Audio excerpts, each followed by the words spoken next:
À EGAZ, sous-chef chantier, tout ce qu'on a à faire comme installation, je suis le représentant. Donc ici, nous avions la centrale oxygène avec double détente. Il y a une première détente qui se fait avec la haute pression, les détenteurs haute pression. À la sortie, nous obtenons 16 bars. Nous agissons sur la seconde détente que nous réglons à 10 bars.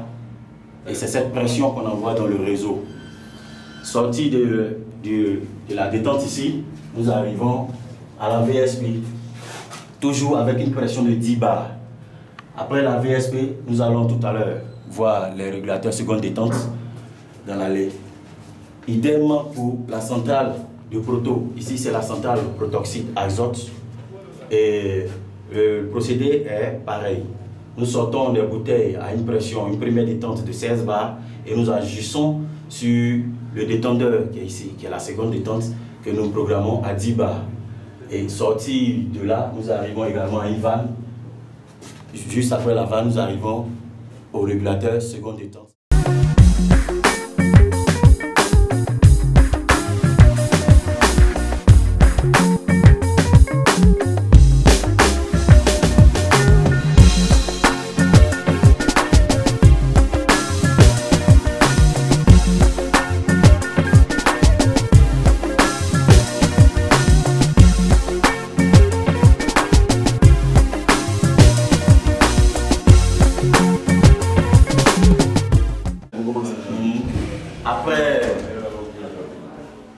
Après la VSP, nous venons avec le réseau, toujours le réseau primaire, divisé en deux, avec deux régulateurs seconde détente.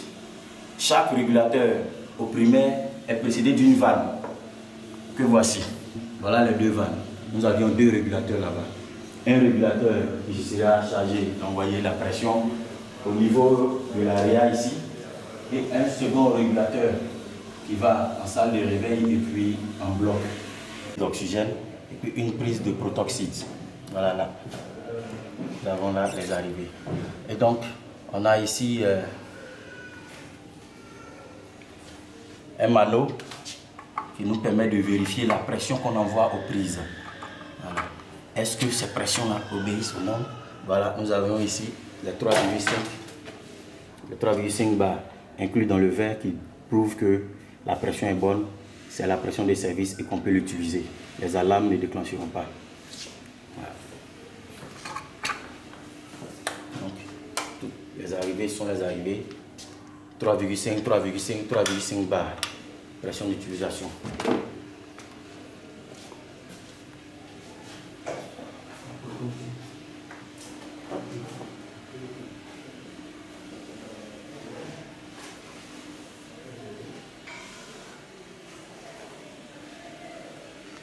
Présentement, il n'y a pas de problème sur le réseau. S'il advient que les bouteilles de la rampe gauche finissent, ça va sonner ici, rampe gauche. Si c'est le proto, ça va clignoter ici, s'allumer ici en rouge, pour dire qu'on n'a plus de pression dans les bouteilles gauches. Si ce sont les bouteilles droites, c'est ici, ça va s'allumer là, puis ça va crépiter. Pour arrêter, on vient, on fait un arrêt sonore et on remet les bouteilles, on met la pression. Si la pression est mise, on fait un réarmement, tout s'éteint comme ça. Présentement, tel que la lame est, on n'a pas de problème au niveau de la pression. La pression est bonne, les bouteilles sont pleines. C'est la lame de surveillance générale.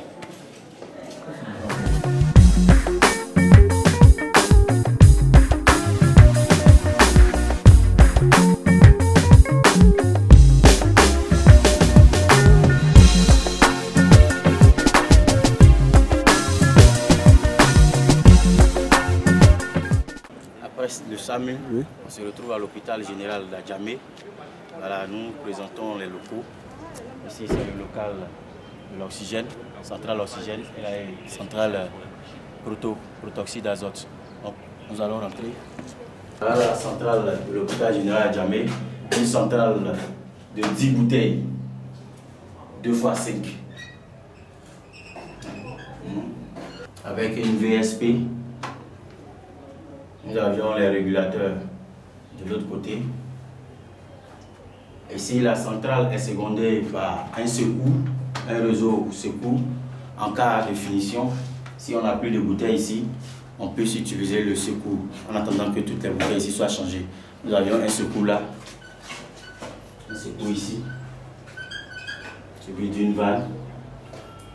Et tout ça, c'est le joint et on va au régulateur second état. Nous avons aussi une centrale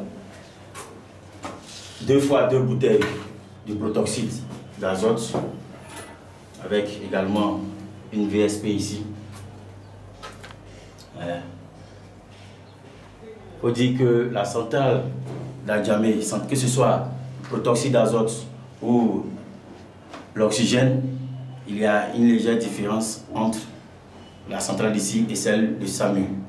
Ici, nous avions les détendeurs à haute pression qui sont là, qui prennent les 150 bars et qui ramènent à 16. Et nous avons un détendeur moyenne pression qui est là, qui va nous donner 10 bars. Et nous allons arriver avec cette pression au régulateur seconde détente avant d'atteindre les prises. La centrale est comprimée avec 3 pompes, une bonbonne de plus de 500 litres. Nous avons là également la centrale du vide, l'aspiration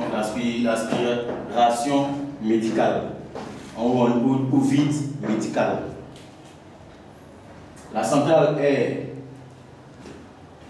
suivie juste après la bonbonne. Nous avons une chaîne de filtration que vous voyez là, qu'on appelle les sécheurs. C'est une chaîne de filtration de l'air. Lorsque l'air sort, on va le sécher, le travailler jusqu'à ce que ça arrive à l'utilisation. Ici, nous nous retrouvons au bloc chirurgie générale, voilà, avec les différentes prises respectant les normes. Voilà. Nous avions les normes de prise d'oxygène et de vide, avec l'air qui est là, le protoxyde d'azote qui est ici. Nous avions aussi le coffret d'alarme qui précédemment avait été indiqué avec les régulateurs seconde détente. Les régulateurs que nous avons vus là-bas, l'oxygène, l'air et le proto, sont câblés sur ce coffret alarme. Lorsque les prises, lorsqu'on n'a plus de pression dans les prises, le coffret commence à crépiter. Quand on rentrait, ça sonnait déjà. On a dû faire l'arrêt sonore. Les voyants rouges allumés ici indiquent qu'on n'a pas de pression dans les prises.